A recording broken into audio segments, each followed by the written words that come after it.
Welcome to SELBI Media House. I am the founder, Jacob, and today I'm working on one of my 3D projects that I have really had stuck in my head.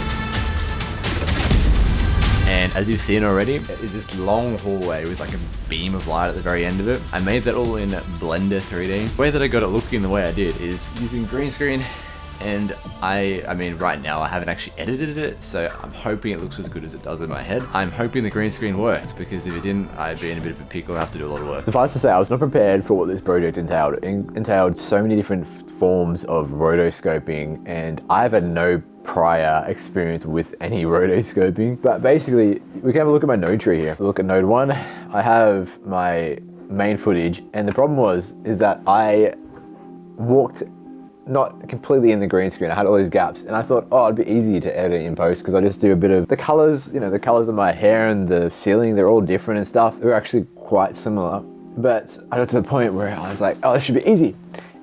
And I'll just, you know, edit it until I walk into the green screen. Suffice to say, it's a lot harder, a lot harder than that, because I have to merge multiple different masks.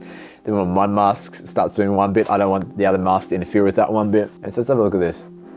So I have the first mask I worked on, other than the main green screen one, which, let's see if we can find the green screen. Yep, the main green screen key. So basically what I did is I just masked out the area that I wanted to green screen. And from that, I used the key on that. I color corrected it so you could see what the green is. Merge node. Basically, I had the green screen. It creates this mask, and then I had to work out how to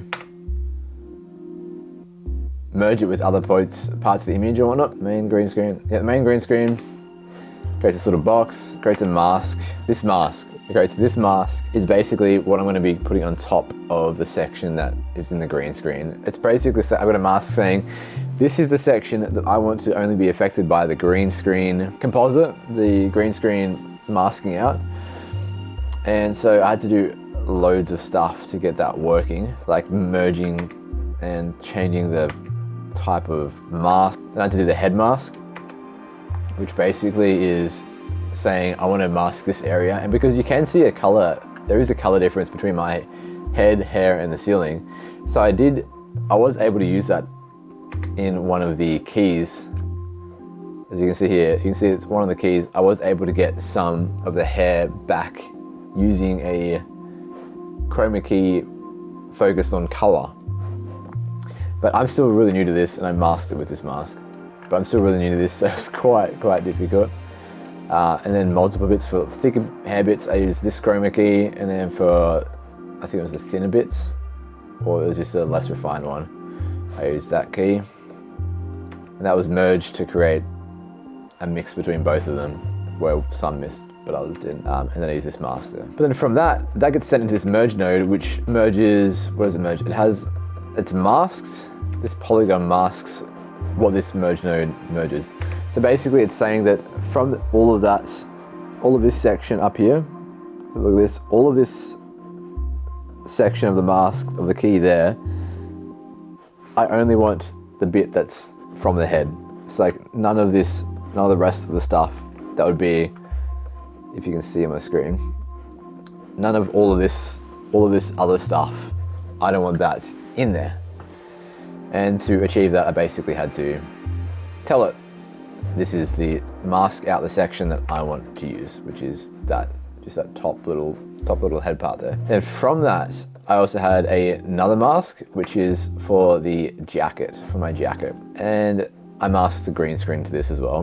Basically, I got to the jacket, did basic actual rotoscoping from when I moved all the way up until I got to the green screen, because I wanted the green screen to really carry the rest of the composite, so I wouldn't have to worry about it. I wanted this to be easy, and that's why I got a green screen in the first place. Except without thinking, I stepped out of it and made it more difficult for myself, because this has taken me months to do.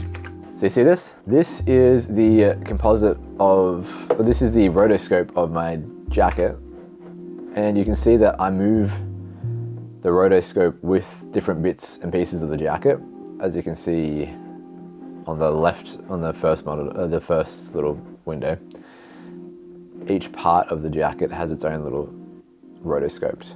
Its own little mask, polygon mask. And then I combine that into a merge node, so then I only get that bit for that section. So then I just grabbed that bit, chucked it in a merge node, and then I used that green screen from before.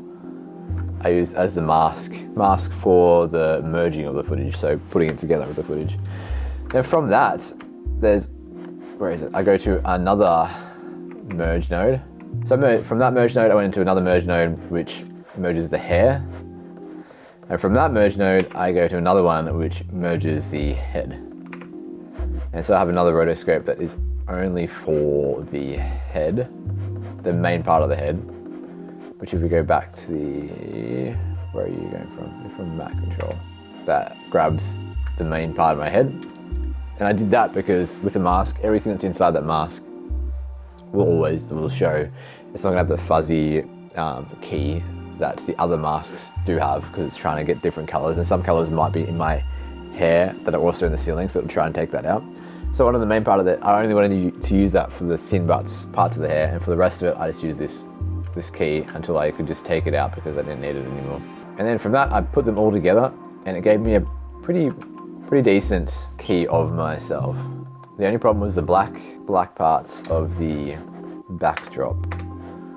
As you can see, there are these little black bits that the backdrop's on. I honestly should have put the green screen over the top of it, so then we wouldn't have this problem later.